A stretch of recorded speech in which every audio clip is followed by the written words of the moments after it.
This is the Persian Gulf, and now we need to cover this route, about 590 miles long, all the way to this point.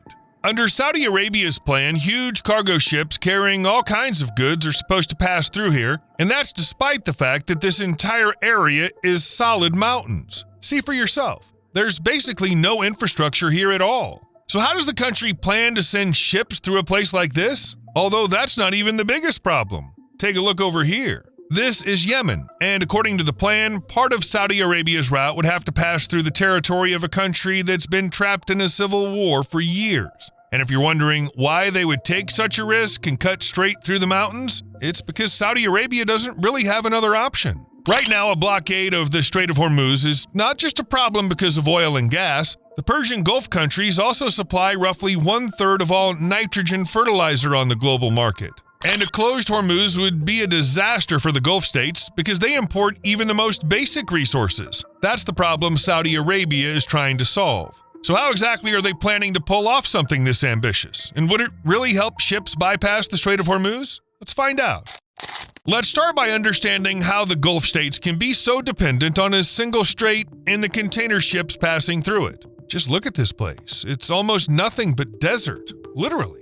Sand everywhere. Temperatures hitting 113 degrees Fahrenheit in the shade. You can't exactly grow crops here. You can't turn cattle out to pasture. There's simply nowhere for them to graze. And that's where the region's real dependence on the outside world begins. Qatar, Kuwait, the UAE, and Bahrain import nearly 90% of their food. Saudi Arabia tries to project self-sufficiency and does grow some of its own produce, but strip away the polished messaging and the dependence is still around 70 to 80%. And that means something very simple. Every breakfast, every lunch, every dinner has to come from somewhere else. Meat comes from Australia, grain comes from the Black Sea region, dairy comes from Europe. All of it moves through the Strait of Hormuz. And if that route's cut off, store shelves would start emptying fast. But food's only part of the problem. What about the things without which life in the desert is physically impossible? Water and cooling.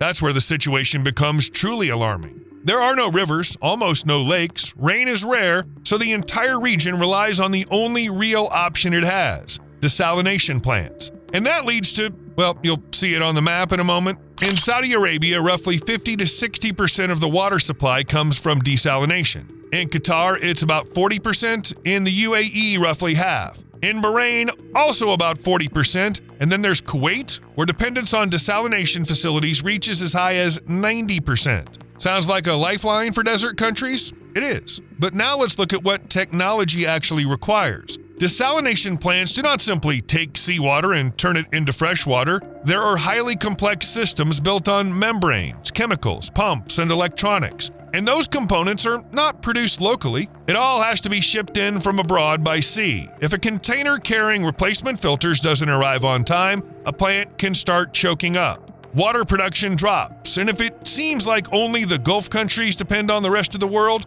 that's not true either. The world depends on the Gulf as well, and not just because of oil and gas.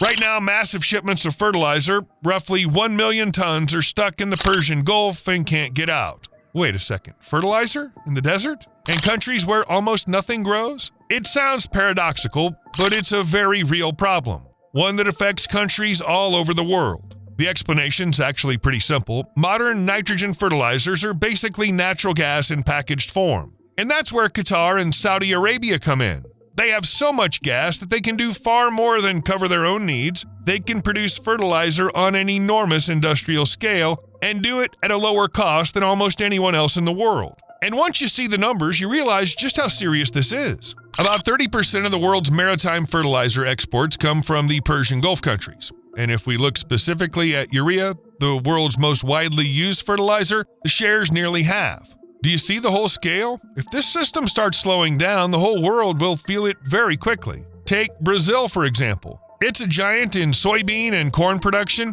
basically one of the countries feeding half the world. There's a catch. Without imported fertilizer, including supplies from the Persian Gulf, crop yields there can drop by 30 to 50% in a single season. And that immediately means higher prices. Not just for grain either. Once the chain reaction begins, the cost of just about everything starts going up. Now look at India. It's a huge country that has to feed itself every single day, and it's one of the world's biggest buyers of urea. Want to guess where a large share of it comes from? That's right, the Persian Gulf again. So now the big question is, what project does Saudi Arabia come up with that could help solve this problem? So the Saudi project is called the Salman Canal. The idea is an artificial waterway roughly 590 to 597 miles long. Sure, you can dig even 6,000 miles of canal if you want, but how do you make that strip of water capable of handling massive cargo ships instead of just small boats? Not little vessels, but full-scale container ships? So what exactly is this new canal supposed to look like? That's where it gets really interesting. We're talking about Saudi Arabia, a country that has never exactly been known for modesty when it comes to mega projects. The proposed channel would be about 82 feet deep and roughly 492 feet wide. To put that into perspective, it would actually be deeper than the Suez Canal and only about 164 feet narrower. And yes, with dimensions like that, it could handle almost anything that floats. The depth is especially important. 82 feet is enough to accommodate the world's largest container ships, Megamax 24 vessels. These aren't really ships so much as floating cities, capable of carrying around 24,000 containers at a time. In ordinary canals, they'd constantly face restrictions, reduced load or speed due to the danger of being pulled down toward the bottom. But here, they could theoretically travel at full load and normal speed. And what about ships carrying fertilizer-related cargo? Same story. Ammonia tankers with a draft of about 39 to 49 feet would pass through without trouble. Chemical tankers too. Altogether, it sounds extremely impressive, almost unbelievably so. But the main question comes up, how hard would it actually be to build? No one's giving exact figures, but rough estimates suggest that once you factor in engineered slopes, embankments, dams, and technical safety margins, the total excavation could reach 1.7 to 2 trillion cubic feet. To understand the scale, that's roughly 60 times more material than was excavated to build the Suez Canal. And honestly, that's not even the end of the challenges. Let's look at the map again. About 391 miles of the canal would run through Saudi Arabia, mostly across desert terrain. Another 199 miles would cross Yemen, where the landscape's very different: hills, mountains, and uneven ground almost everywhere. And here's the biggest issue. On the Saudi side, the canal route would sit at an elevation of roughly 984 feet above sea level, while in Yemen, the elevation difference reaches about 2,297 feet. So how do you stop cargo ships from basically turning into mountain climbers? The classic answer is locks, just on a completely insane scale. Something like the Panama Canal, only larger, taller, and much more complex. These would be gigantic lock chambers capable of lifting and lowering ships, supported by huge water reservoirs somewhere in the mountains, so the system could operate without draining the canal itself. But there's also a second option, an even more audacious one. That would mean cutting enormous trenches and tunnels right through mountain ranges. If that happened, the project would become the largest earth-moving operation in human history. And that's saying something, because even without tunnels, the plan already involves moving around 1.7 trillion cubic feet. Along with tunneling, it's hard to even imagine how high that number could climb. And there's one more thing worth pointing out here. A canal is a waterway, which means it would need a constant supply of water. It wouldn't simply fill itself from the Persian Gulf and the Arabian Sea, because things don't work that way on their own. At the same time, Saudi Arabia is one of the driest countries in the world. It has almost no rivers at all, and certainly none running through the harsh desert regions where this canal would pass. So how exactly are the Saudis planning to deal with that? Saudi Arabia's answer is to build an artificial water supply system. At both ends of the canal, one on the Persian Gulf side and the other on the Arabian Sea side, they would install massive pumping stations to force seawater into the channel and maintain a constant water level. Essentially, the canal would become a man-made river with artificial flow. The water would not simply stay there, it would be pumped continuously along the entire route to keep the channel navigable and to prevent stagnation or silting. And now for the most interesting part. The project's estimated to cost more than $200 billion, and those are only preliminary estimates. Construction hasn't even started yet. It's still only at the planning stage, so the final price could go much higher. But let's be honest, money's not the main issue here. Saudi Arabia has plenty of that. There are much bigger difficulties. How's the country supposed to build a canal through Yemen? Because that area is, to put it mildly, not exactly a calm and stable construction site. The problem is, modern-day Yemen's not just an unstable country. It's really more like a patchwork of territories with each piece operating by its own rules. The north and west are under Houthi control. The south is locked in a constant power struggle between different forces, including the official government and the Southern Transitional Council. The east, in places like Al-Mara province, is a chaotic mix of different players and interests. Now picture this. Saudi Arabia wants to run a canal through all that, stretching nearly 620 miles. At that point, it's no longer just a construction project. It becomes a non-stop fight for every single mile. Every excavator, every concrete plant, every section of the site would instantly become a perfect target.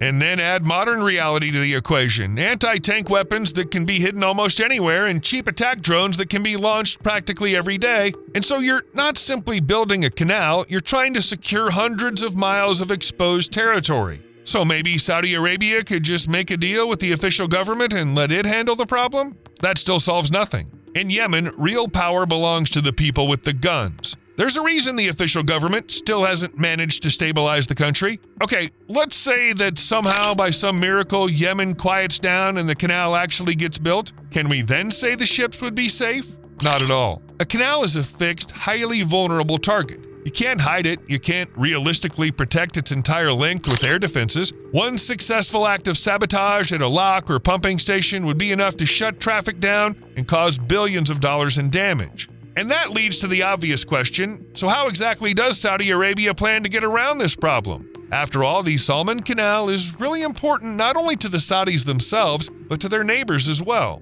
Well, there is one alternative option on the table. It involves neighboring Oman. This is the most logical move. If Yemen's chaos, Oman's the exact opposite. There's a reason people call it the Switzerland of the Middle East. The country has managed to maintain working relations with everyone, Saudi Arabia, Iran, and the West alike. And just imagine what that means for Riyadh. Oman's Dhofar Governorate is basically a golden corridor, a calm, predictable route to the Arabian Sea without constant danger, no endless attacks, no fighting for every mile. It sounds like the perfect solution, right? Well, it's not that simple. Oman's not a country that simply lets other powers pass through. It's a country that's spent centuries building a policy of balance, and its leaders understand one thing very clearly. The moment you allow a canal like that to cross your territory, you automatically become part of someone else's game. For Muscat, that means risking its status as an independent player and turning into Saudi Arabia's transit route. And with that comes the danger of being pulled into a confrontation with Iran. At that point, it's no longer just about economics. Geopolitics comes into play. On top of that, Oman knows exactly how strategically valuable its land is, and it would charge accordingly. That would mean not only direct transit payments, but also demands for investment in local infrastructure, ports, and social programs. In fact, Saudi Arabia would have to buy loyalty. Fine, let's say they reach a deal. Let's say the canal through Oman is completed. Gulf shipping moves through it. Fertilizers go out. Resources come in. Everything works smoothly. But here's the bigger question. Would Saudi Arabia gain something more? Because this would not just be a canal, it'd be a massive strip of water cutting through the desert. And things like, they rarely remain just a shipping lane. Saudi Arabia already has a huge blueprint in store, Vision 2030, and its core idea is very simple: to stop relying on oil alone. In other words, the goal is not just to pump raw resources out of the ground and sell them, but to build an economy of its own. Tourism, manufacturing, services, anything that generates income beyond oil wells. And that's exactly where the Salman Canal fits in. It could become a massive economic artery around which an entire new ecosystem is built. The canal proposals envision the following: industrial zones, ports, and logistics hubs rising along its route. Goods would not simply pass through in transit, they would be processed on site. That means the added value stays inside the country. And that's a completely different level of the game. At that point, you're no longer just a raw material exporter, you become part of the production chain. And yes, it would also create hundreds of thousands of new jobs and attract investment, making the region far more appealing to business. Of course, we're still talking about a canal that would cut straight through the desert. If Saudi Arabia decided to turn it into a tourist attraction, it would be hard to imagine crowds rushing there, or maybe they would. The idea is not entirely far-fetched. Waterfront recreation areas, yacht marinas, and resorts could appear along the canal. So it would stop being just a piece of infrastructure and become a destination in its own right. At some point, it would no longer be just a canal, it would become the axis around which everything grows. Cities, logistics, industry, tourism. The real question is how to sustain all of this new infrastructure. It would require enormous resources, and Saudi Arabia already faces serious challenges with both food and water, but in theory, the King Salman Canal could help solve those problems. Water entering the canal from the Persian Gulf and the Arabian Sea could be used not only to maintain navigable levels, but also as feedstock for desalination plants planned along the route. In theory, those plants could turn salt water into fresh water, which could then be used to irrigate agricultural parks, supply industrial and logistics zones with technical water, and meet the domestic needs of new cities and worker settlements. From a food and agriculture perspective, the concept suggests that such a canal would support localized agro-industrial clusters where fresh water would make greenhouses, irrigated fields, and even farming operations possible in desert areas. So yes, food could follow too. And after considering all that, one question naturally comes to mind. Yes, the canal would allow vital cargoes like food and fertilizers to move without depending on the Strait of Hormuz. Yes, it could help transform the desert, but could the Gulf states find a simpler way to bypass the Strait of Hormuz? Quite possibly, and that alternative may emerge very soon, and Oman could play a major role in it. The Gulf states have been thinking for years about the possibility of the Strait of Hormuz being blocked, and for years they've been discussing with each other what needs to be done to avoid major problems if that happens. That's exactly why the UAE and Oman have long been focused on a rail project called Hafit. The route will stretch for about 148 miles, linking the port of Sahar and Oman to the UAE's railway network. And the moment you look at the map, one obvious question comes up. How exactly will the line pass through the Hajar Mountains? The answer is purely an engineering one. Tunnels, bridges, cuttings, and viaducts. In other words, the goal is not to go around the mountains, but straight through them. Engineers are designing the route so trains can travel as directly and quickly as possible despite the terrain. On top of that, the project includes landslide protection and drainage systems. Everything needed to keep the line from turning into a problem after the first major storm. So where does the project actually stand? If we compare it to something like the Salman Canal, that question matters a lot because the Saudi project is still more of a distant future scenario. Here, though, the UAE and Oman are making real progress, and quite actively. In October 2025, tunnel work began in the Hajar Mountains. The first shipment of rails has already been delivered, 3,800 rails with a total weight of nearly 6,000 tons. According to the project participants, by the fall of 2025, more than 50% of the entire railway had already been completed, including earthworks, bridges, and tunnels. So most likely, the wait will not be much longer. But let's answer the main question. Honestly, can this railway really replace the Strait of Hormuz? If you look at the numbers, the gap is just too big. Around 33 million containers move through the strait every year, while Hafit at launch will handle fewer than 200,000.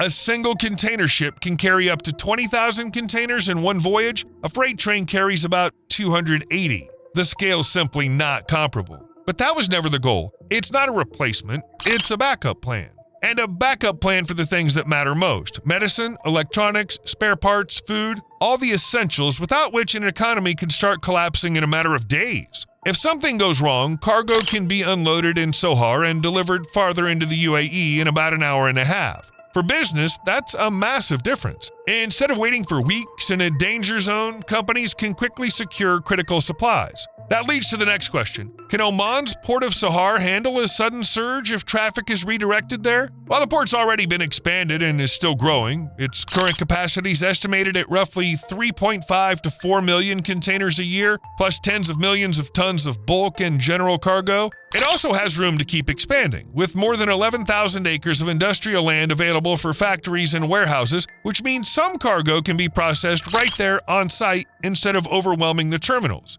And Oman's not stopping there. The connection to Sohar is only the first step. Further expansion's already part of the plan, and this is where another port comes in: Duqm. In fact, Duqm has been designed as a mega project from the very beginning. A special economic zone covering about 770 square miles has already been established there, with plenty of room for factories, warehouses, and transport infrastructure. The port itself is built to accommodate large ocean-going vessels with deep water berths and dry docks for ship repair and maintenance. What matters most is that Duqm was designed from day one with future growth in mind. This is not an old, overloaded port that's now being stretched beyond its limits. It's a site with built-in room for new terminals, container capacity, and industrial development. So if cargo volumes rise sharply, part of that flow could be redirected there without immediately running into physical constraints. Okay, even if Oman's ports can handle the load in an emergency, cargo could still only be moved as far as the UAE, but what about everyone else? Saudi Arabia, Bahrain, Kuwait, and Qatar all seem like the countries that have been almost completely left out of the picture. Hafit Rail's not really a standalone project at all. It's part of a much bigger plan, a unified Gulf railway network that the countries of the Persian Gulf have been pushing for years. The basic idea is simple, but the scale is enormous. A rail system stretching about 1,300 to 1,370 miles, linking the entire region in one continuous line from Kuwait in the north to Oman in the south, while also passing through Saudi Arabia and Bahrain. And this is no longer just a concept on paper. Some sections are already in place. Saudi Arabia has a well-developed freight rail system, including the North-South Railway and port connections. In the UAE, Etihad Rail is already operating and carrying real cargo. What remains are relatively limited gaps that could be completed fairly quickly. And once that happens, the Gulf states will finally have a single connected rail network that could at least partly offset a shutdown of the Strait of Hormuz if necessary. And you know what's another important point here? It feels like the events of 2026 should give Gulf countries a major push to accelerate these rail projects. At this point, even the idea of spending more than $200 billion on the Salman Canal no longer sounds all that far-fetched. The reality is that disruptions in the Strait of Hormuz hit the Gulf states too hard. They understand that, and they'll do everything they can do to fix this vulnerability, even if the current conflict ends soon.